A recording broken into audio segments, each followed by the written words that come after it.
اب گھر میں بے برکتی، نحوست، لڑائی، تشدد، افتراق، الجھنیں. ہم نے کیا سمجھا؟ کسی نے تعویذ ڈال دی، ہم نے کہا کسی نے کالا جادو کر دیا، کسی نے بندش کر دی. اب بھاگے ہم بابوں کے پاس کہ جناب تو وہ تو بیٹھا اسی لیے ہے، عامل تو بیٹھا اسی لیے ہے، اور اگر اس نے تمہیں طریقے سے سمجھایا کہ میاں اپنے معاملے سیدھے کرو تو پھر اس کا کام تو ختم. اس نے کہا تم تو وقت پہ آ گئے، اگر نہ آتے 2 دن تو یہ تو تعویذ چل جانے تھے اور کچھ رہنا نہیں تھا. تو اب آپ کو اتنے اتوار آنا پڑے گا، اتنے منگل آنا پڑے گا، اتنے بدھ آنا پڑے گا، اور یہ تعویذ اس طرح استعمال کرنا، یہ اس طرح استعمال کرنا، اور کالا بکرا بھی دینا پڑے گا. اب ہم چل پڑے ایک دوسری سمت، اور ہم نے یہ نہ سوچا کہ بدکاری کا تعویذ، جھوٹ کا تعویذ، جھوٹ کا کالا جادو چلا ہے ہمارے گھر کے اندر، اور اس کو ہم چھوڑنے کے لیے تیار نہیں ہیں. صحیح حدیث ہے کہ رحمت کے فرشتے میلوں ہٹ جاتے ہیں جب کوئی جھوٹ بولتا ہے. کیوں؟ کہ جھوٹ سے بدبو نکلتی ہے. رحمت کے فرشتے اس کو برداشت نہیں کر پاتے، بھی چڑھ جاتے ہیں. اور سویر سے شام تک ماں بیٹے سے جھوٹ بول رہی ہے، بیٹا ماں سے جھوٹ بول رہا ہے، باپ بیٹے سے جھوٹ بول رہا ہے، بیٹا باپ سے جھوٹ بول رہا ہے. ببھوکے اٹھ رہے ہیں گھر سے بدبو کے، تعفن کے. تو مجھے بتائیے اس گھر میں برکت کیسی ہوگی؟ تو آئیے اپنے گھروں کو سچائی کے نور سے منور کریں، وہاں سے سچائی کی خوشبو پھوٹے. سچائی خوشبو رکھتی ہے، جھوٹ بدبو رکھتا ہے. اس لیے مجھے اور آپ کو سچ پر آنا ہوگا. اور کیوں نہیں آئیں گے؟ ہمارے نبی اعلان نبوت سے قبل بھی صادق اور امین کہلاتے تھے. اعلان نبوت کے بعد تو ان کی عظمتوں اور ان کی رفتوں کا اعلان قرآن میں ہوا، لیکن ابھی اعلان نبوت بھی نہیں ہوا تھا، تو اس وقت بھی صادق اور امین کہلاتے تھے. ہم اس نبی کے ماننے والے ہیں. اللہ اکبر! یہ ہے میرے اور آپ کے آقا و مولا کی شان. جب کوہ صفا پہ حضور لے گئے صنادید قریش کو، تو یہی ان کو کہا نا کہ لوگوں، اگر میں کہوں پہاڑ کی دوسری جانب سے ایک لشکر آ رہا ہے جو تمہیں طاقت و تاراج کر کے رکھ دے گا، تو میری بات مان لو گے؟ تو انہوں نے برجستہ کہا اگر نظر نہ بھی آیا تو ہم کہیں گے ہم اندھے ہیں، آپ سچے ہو. آپ کی صداقت پہ اتنا یقین ہے. اللہ اکبر! میں اور آپ، کیا میرے بارے میں کوئی آنکھیں بند کر کے کہہ سکتا ہے کہ آپ اتنے سچے ہو؟ آپ کے بارے میں کوئی آنکھیں بند کر کے کہہ سکتا ہے؟ تو کہنا چاہیے، ہمیں اتنا سچا ہونا چاہیے، اس لیے کہ ہم صادق اور امین نبی کے ماننے والے ہیں. میں آپ کو دوسری بات بتاؤں. جب حضور کو شہید کرنے کے لیے دارالندوا میں بیٹھ کے سازش تیار کی گئی، اور تمام قبیلوں کے ایک ایک فرد کو لے لیا گیا کہ اگر بنو ہاشم اٹھ کھڑے ہوئے تو اتنے قبائل کا مقابلہ نہیں کر سکیں گے. دوسری بات، اگر خون بہا دینا پڑا تو مل کے دے دیں گے. تو یہ قصہ تو تمام کرو. اور حضور علیہ الصلوۃ والسلام کو شہید کرنے کے لیے حضور کے گھر کا محاصرہ کر لیا. تاریخ کی ساری کتابوں میں موجود ہے، سیرت کی ساری کتابوں میں موجود ہے. لیکن وہی موجود ہے جہاں یہ لکھا ہے، وہاں یہ بھی لکھا ہے کہ حضور حضرت علی المرتضیٰ رضی اللہ تعالیٰ عنہ کو اپنے بستر پہ لٹاتے ہیں اور وصیت کرتے ہیں کہ علی تم صبح اٹھنا، لوگوں کی امانتیں واپس کر کے تم بھی مدینے چلے آنا. اللہ اکبر! ذرا غور کیجئے، جو حضور کو قتل کرنے کے درپے ہیں، تاریخ بتا رہی ہے ان کی امانتیں بھی میرے حضور کے گھر میں پڑی ہوئی ہیں. یہ ہے کردار. ورنہ حضور کو شہید کرنے جا رہے تھے، پہلی فرصت کے اندر اپنی امانتیں تو نکلواتے، لیکن انہیں یقین تھا کہ کچھ بھی ہو ہماری امانتیں. اللہ اکبر! اپنے لیے تو سارے جیتے ہیں، لیکن یہ حضور کا ایسا نمایاں وصف ہے جو برجستہ زبان پہ آیا. اور وہ کیا؟ وَتَحْمِلُ الْكَلَّ، جس کا کوئی بوجھ نہیں اٹھاتا اس کا بوجھ آپ اٹھاتے ہیں. غربا، یتاما، اراملہ، مساکین، بے وقاں، جن کا کوئی بوجھ اٹھانے والے اس کا بوجھ آپ اٹھاتے ہیں. اللہ اکبر! یہ حضور کا وہ وصف ہے.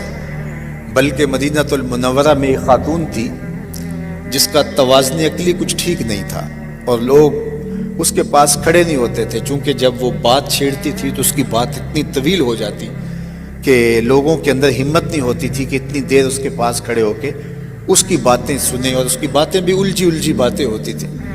ایک دن حضور مسجد نبوی میں تشریف فرما تھے، تو اس نے اشارے سے حضور کو بلایا. اس کی بات سننے کے لیے حضور دروازے پہ آ گئے. تو اس نے کہا میں نے آپ سے کوئی باتیں کرنی ہیں. تو آقا کریم نے فرمایا کیجیے. اس نے کہا یہاں نہیں کرنی. کہاں کرنی ہے؟ کہا باہر آئیے، میں وہاں آپ سے کوئی بات کرنی. کڑکتی دھوپ، چل چلاتا ہوا عرب کا موسم، اور اس نے آقا کریم کو دھوپ میں کھڑا کر لیا اور اپنی گفتگو جس طرح کی بھی اس کی تھی سنانے لگی، اور حضور پوری توجہ سے انہماک سے اس کی گفتگو سن رہے ہیں، اور وہ ہے کہ اس کی گفتگو ختم ہی نہیں ہو رہی۔ اللہ اکبر! ویسے تو سننے کے لیے حضور مل جائیں تو پھر کون گفتگو مختصر کرے گا؟ وہ کیا کسی نے کہا تھا نا، اسی شوق میں کی ہیں تجھ سے ہزار باتیں، تیرا حسن تیرے حسن بیاں تک دیکھو۔ اللہ اکبر! تو وہ حضور سے باتیں کیے جا رہی اور حضور اس کی باتیں کان لگا کے سن رہے ہیں۔ صحابہ کو غصہ بڑا آ رہا ہے اس عورت پہ، لیکن کہہ کچھ نہیں سکتے کہ حضور خود انہماک سے سن رہے ہیں۔ کافی دیر جب اپنی ساری باتیں جو اس کے دل میں تھی سنا کر کے واپس جانے لگی تو غالباً حضرت عمر نے کہا کہ حضور اس کا توازن عقلی ٹھیک نہیں، پورا مدینہ جانتا ہے، لوگ اس کو دیکھ کے راستہ بدل لیتے ہیں، آپ کا قیمتی وقت اور نازک بدن اور یہ چل چلاتی ہوئی دھوپ اور کار نبوت کی اہم ذمہ داریاں، اور آپ ایسی ویسی عورتوں کی باتیں کیوں سنتے ہیں؟ اس کی تو کوئی بات سننے کے لیے تیار نہیں۔ تو آقا کریم نے فرمایا عمر، پورے مدینے میں اس کی کوئی نہیں سنتا، میں بھی نہ سنوں۔ اور پھر اس کو بلا کے کہا بڑھیا جب دکھڑے زیادہ ہو جائیں جہاں مرضی محمد کو کھڑا کر کے اپنی باتیں سنا لیا کرے، ایک تو ہی ہوتے ہیں میری آساں دا سہارا، دس کنوں کراں جے تینوں نہ کراں یاد۔ اللہ اکبر! وَتَحْمِلُ الْكَلَّ، ہر طرح کا بوجھ، اس کی باتوں کا بوجھ بھی اٹھا رہے ہیں۔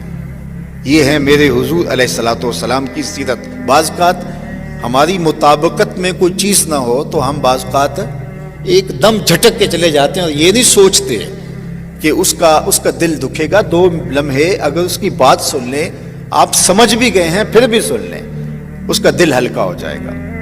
ایک بزرگ تھے، تو ایک دفعہ میں کسی پرانی جگہ پہ گیا تو وہاں کتبے لگے ہوئے تھے، تو وہاں ابو الخیر علیہ رحمہ کا ایک ربائی لکھی تھی، خداوندہ چنا کن کہ پریشان نہ شوم، یہ ربائی لکھی تھی۔ تو میں نے وہ لکھ لی، نوٹ کر لی۔ تو جب ان بزرگوں کے پاس میں گیا تو وہ فارسی کا بڑا مذاق اچھا رکھتے تھے، تو میں نے سوچا کہ ان کو سناؤں گا، خوش ہوں گے۔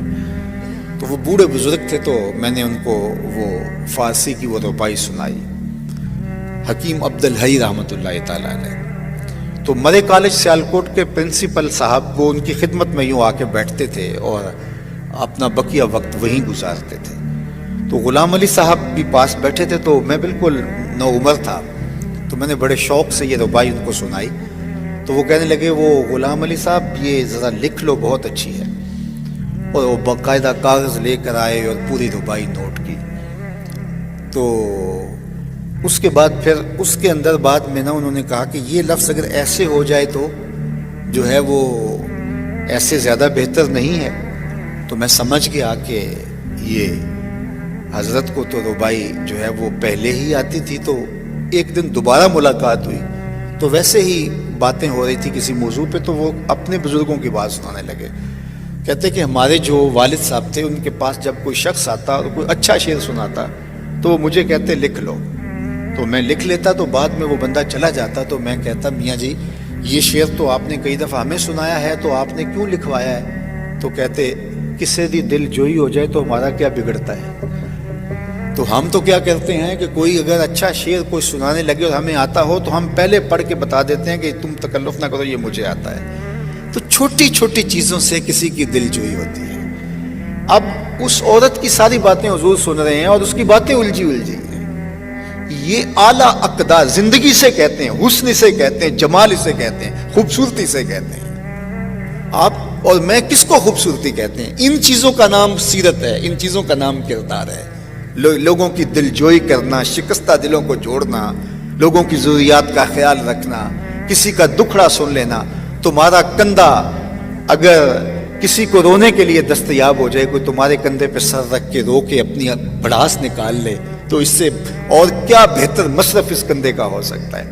لیکن تم نہ کسی کا درد سن سکو، نہ کسی کے پاس بیٹھ سکو، ہر وقت نشے کے اندر گھومتے رہو، یہ زندگی نہیں ہے۔ زندگی خود غرضی کا نام نہیں ہے، زندگی اوروں کے لیے جینے کا نام ہے۔ وَتَحْمِلُ الْكَلَّ، جس کا کوئی بوجھ اٹھانے والا نہیں، اس کا بوجھ آپ اٹھاتے ہیں۔ اور پھر چوتھا وصف حضور کا بیان کیا، وَتَقْسِبُ الْمَعْدُومَ، جس کا کوئی کمانے والا نہیں، اس کے لیے آپ کمائی کرتے ہیں، اس کی ضرورت آپ پوری کرتے ہیں۔ یہ زندگی کی خوبصورت تعبیر ہے، زندگی کہتے اسے، اوروں کے لیے جینا، اوروں کے لیے کمانا، اپنے لیے تو سارے لوگ جیتے ہیں۔ یہ انسان ہی ہے جو صرف اپنے لیے خود غرضی کی زندگی گزارتا ہے، ورنہ پوری کائنات میں نظر دوڑا کر کے دیکھ لو، یہ درخت خود دھوپ میں جلتے ہیں اور اپنے چھاؤں میں اپنی سائے میں بیٹھنے والوں کو آسودگی فراہم کرتے ہیں۔ درختوں نے اپنا پھل آج تک کبھی خود نہیں کھایا، اوروں کو دان کرتے ہیں۔ جانور دودھ دیتے ہیں، خود نہیں پیتے، اوروں کو دان کرتے ہیں۔ یہ پوری کائنات کا نظم اس طرح چل رہا ہے۔ یہ انسان ہی خود غرض